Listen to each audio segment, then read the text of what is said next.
News, বাংলায় খবর, বাঙালির খবর। বিভিন্ন জায়গায় বাড়ি হেলে পড়ছে, একের পর এক বাড়ি হেলে যাওয়ার ঘটনা অব্যাহত।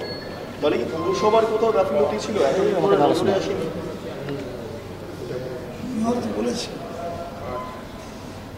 বলেছে যদি কোথাও কোনো গাফিলতি থেকে থাকে তাহলে সেই গাফিলতিটাকে সংশোধন করা হবে এবং তাদের আমি সেটাই রিপিট করতে পারি, আর কিছু পারি না। কিন্তু I am not authority of the corporation. Corporation authority যে কিনা মেয়র সে তো নিজেই এটা বলে দিয়েছে যে যেগুলো বাড়িগুলো হেলে গেছে সেগুলো যথাযথভাবে দেখা হয়েছে কিনা সেই সময় তারা দায়িত্বে ছিলেন, তারা ঠিকমতো দেখেছেন কিনা, যদি না দেখে থাকেন তাহলে তার এগেনস্টে অ্যাকশন হবে। তো মেয়র নিজেই বলে দিয়েছে। রাজ্য সরকার আর্থিকর কারণে ফাঁসি চাইছে, সিবিআই ফাঁসি চাইছে, অভয়ের বাবা মা তারা বলে ফাঁসি চাইছে, আমাকে দেবেন, এটা একটা অভূতপূর্ব ঘটনা। অভয়ের বাবা মা প্রথম থেকেই নানা সময় নানা রকম বক্তব্য রাখছেন।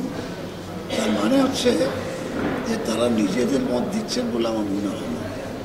যারা এই মৃত্যুকে নিয়ে রাজনীতি করতে গিয়ে নিজেদের স্বরূপটা প্রকাশ করে ফেলেছিলেন, যে সরকারের কাছ থেকে যে ডাক্তারদের আন্দোলন দেখলাম আমরা, তারা আন্দোলন করলেন, আমাদের বাড়ির লোকেরাও সেই আন্দোলনের সমর্থন করেছে। রাতে বাড়ির থেকে মেয়েরা গেছে রাস্তায়, আর অনেক মেয়েকে যেতে দেখেছি আমরা, কাউকে কথা বলিনি। কিন্তু পরবর্তীকালে সেটা এমনভাবে প্রকাশ পেল যে ডাক্তারদের আন্দোলন, ডাক্তারদের কোনো নৈতিকতাই ছিল না। তারা মানে সরকারের মাইনে নিয়েছে আর প্রাইভেটে প্র্যাকটিস করেছে, না দিয়ে বেরিয়ে গেল যারা কতগুলো সংখ্যা থাকে। ফলে তাদেরকে যারা পরিচালনা করছিল মার্ক্সবাদী কমিউনিস্ট পার্টি, তাদের স্বরূপটা প্রকাশ পেয়ে গেল। এখনও আমার ধারণার কথা বলছি যে এখনও বাবা মা সিপিএমের তারা পরিচালিত হচ্ছেন। তাই সিপিএম তার নিজের রাজনৈতিক অভিসন্ধিকে পূরণ করার জন্য, তাদের উদ্দেশ্যকে পূরণ করার জন্য বাবা মাকে ব্যবহার করছে। একদম পরিষ্কারভাবে এটাই যে ওই একদম এখানে কোথায় একটা মানে হৃদয়ের ব্যাপার, এটা রিয়ার ছেলে একটা মেয়েকে এইভাবে পৈশাচিকভাবে যখন মারলো, সেই মৃত্যুটাকে নিয়ে সিপিএম রাজনীতি করছে। একটা বিষয়, ওয়াকফ নিয়ে যে যৌথ পার্লামেন্টারি কমিটি গঠন হয়েছিল, তো সেখানে অনুমোদন পেয়ে গেল। 31শে জানুয়ারির মধ্যে রিপোর্টটা দিতে হবে এবং তারপর সেটা বাস্তবায়িত হবে। ওয়াকফ নিয়ে এবার আপনাদের কী ভাবনা? কারণ অলরেডি যারা বিরোধীরা ছিলেন তাদেরকে অনেকে সাসপেন্ড করা হয়েছে, কী বলবেন? আইনটা কেন্দ্রীয় সরকার, রাজ্য সরকারেরও আছে, সেগুলোকে অ্যামেন্ডমেন্ট করার রাইট আছে। সেটা আমাদের রাজ্য সরকারের মুখ্যমন্ত্রী বসবেন, আমাদের নিয়ে আলোচনা করবেন, সিদ্ধান্ত। এটা একটা কেন্দ্রীয় সরকারের আইন করেছেন, সেই আইনটাকে আমরা কতটুকু বলবৎ করতে পারবো, তার অ্যামেন্ডমেন্ট করবো কি না করবো, এগুলো অনেক আলোচনার বিষয়টা অফেন আমার পক্ষে বলা সম্ভব। মানে সেটা সম্ভাবনা রয়েছে রাজ্য এটা অ্যামেন্ডমেন্ট করবে, নতুন রাজ্য সরকার ইচ্ছা করলে করবে।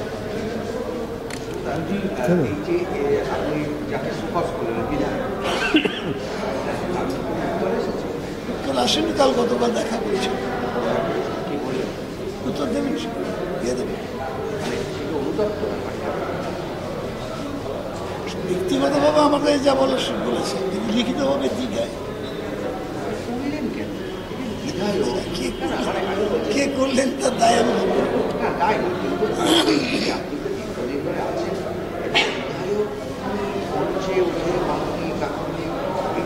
এই ব্যাপারটা এইটা একটা দলের বিধায়ক, অন্য কোনো দলের একজন বিধায়ক হতো, তাদের একটা দল বিধায়ক কেন মনে, মানে আপনি কি মনে করেন কেন করে দিতে পারবো? আমি কি করে ফেলি হঠাৎ করে ক্ষমতা জবাব দিতে পারবে না, আমার নির্দেশ নেই। বিধায়ক কেন করেন এই উত্তর আমি কি করি? কঠোর তারা সমাজ কেন করবেন? তাহলে নির্দেশই তো করেছি, আমি তো আমার ইচ্ছাই করি।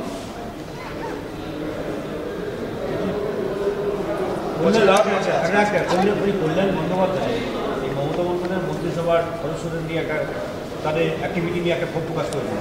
তারপরে আপনি হচ্ছে প্রতিক্রিয়া জানান, কল্যাণ বন্দ্যোপাধ্যায় পরে ক্ষমা চেয়েছেন বিশেষ করে আপনার কাছে, হ্যাঁ, যে আপনি আপনাকে বলতে চাইনি কয়েকজনের বিরুদ্ধে তার খুব পরবর্তীকালে সেটা নিয়ে তিনি দলের ভিতরে আলোচনা করেন। এটাকে আপনি কীভাবে দেখছেন?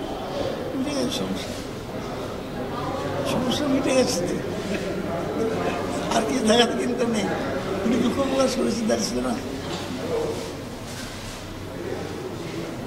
বলেছিলাম যে আমার চালচলনা যদি কোথাও কোনো এরকম ধরনের আপনার মনে হয়েছিল যে আপনাকে আমি বিধায়ক, আমি একজন মন্ত্রী বলে তো জেনারেলাইজ করেছি, নিজেদের মধ্যে কিছু বলতে নেই, তাহলে মানিটা বোঝাতেন, আমি কোনো উত্তর দিতাম না। কিন্তু বলতেন মন্ত্রী আজ ভুল বলেছিস, সেখানে আমি একজন মন্ত্রী হিসেবে আমার গায়ে লেগেছে। দেখো যে আমার কাছে যদি কোথাও কোনো এই ধরনের ব্যবহার প্রকাশ পেয়ে থাকে, প্রয়োজনীয় মন্ত্রিসভা থেকে ছেড়ে দেবেন, মন্ত্রিসভা থেকে বেরিয়ে আসবে, এই কথা কল্যাণ আমার খুব বিশ্বাস পরিচিত এবং আমি আমার সঙ্গে দীর্ঘদিনের পরিচয় পরিবারের সঙ্গে আমার যাতায়াত ছিল রেগুলার একটা সময়। সেই সূত্রে আমি মনে হয়েছে যে ওর এই উত্তরটা যথাযথ হয়নি, তাই বলছি এটা আমি সেগুলি কল্যাণ ব্যানার্জি নিজেই হচ্ছে শৃঙ্খলা কমিটির সদস্য। কল্যাণ ব্যানার্জি নিজেই শৃঙ্খলা রক্ষা কমিটির সদস্য, তার কি একটু সংযত হয়ে কথাবার্তা করা উচিত, যেহেতু এত বড় একটা পদে আছে, শৃঙ্খলার মধ্যে একটা বিষয় আছে। পার্লামেন্টের হ্যাঁ, মানে তৃণমূলের পার্লামেন্ট সংক্রান্ত যে শৃঙ্খলা রক্ষা কমিটি তার সংখ্যা, এটা তো অনেক বড় পদ, এটা কি আরও একটু সংযত হয়ে কথা বলতে ভালো? আমি কোনো মন্তব্য করতে চাই না। এটা এটা আমাদের দিদিমণি যা বলার বলবেন, এটা আমি কোনো মন্তব্য করতে চাই না। বলেন না যে কল্যাণে আরেকটু সংযত থাকা উচিত, অনেক বড় এটা নিয়ে আমি সেই জায়গা দলের সেই দায়িত্বে তো আমি নেই। এটা সুব্রত বক্সী বলতে পারে, আমি বলতে পারি। বলছি কলকাতাতে পাঁচজনের সঙ্গে আগ্নেয়াস্ত্র সহ বেশ কয়েকজনকে গ্রেপ্তার, 5 জনকে আগ্নেয়াস্ত্র সহ গ্রেপ্তার করেছে। শিউড়িতে দেখা যাচ্ছে 2 জন আগ্নেয়াস্ত্র দিয়ে দাপাদাপি করছে। মালদাতে দেখা যাচ্ছে আগ্নেয়াস্ত্র নিয়ে গুলি চালিয়ে একদম কম্পিটিশন হচ্ছে।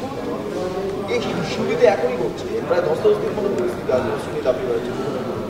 আমি দেখেছি যখন ওই মেয়ে নির্যাতন চলছে, যখন হেলে পড়া বাড়িতে হেলে পড়া বাড়ি চলছে, এটা তো আমাদের। আমাদের খবরগুলি নিয়মিত দেখতে চ্যানেলটি সাবস্ক্রাইব করুন এবং বেল আইকনটি ক্লিক করুন।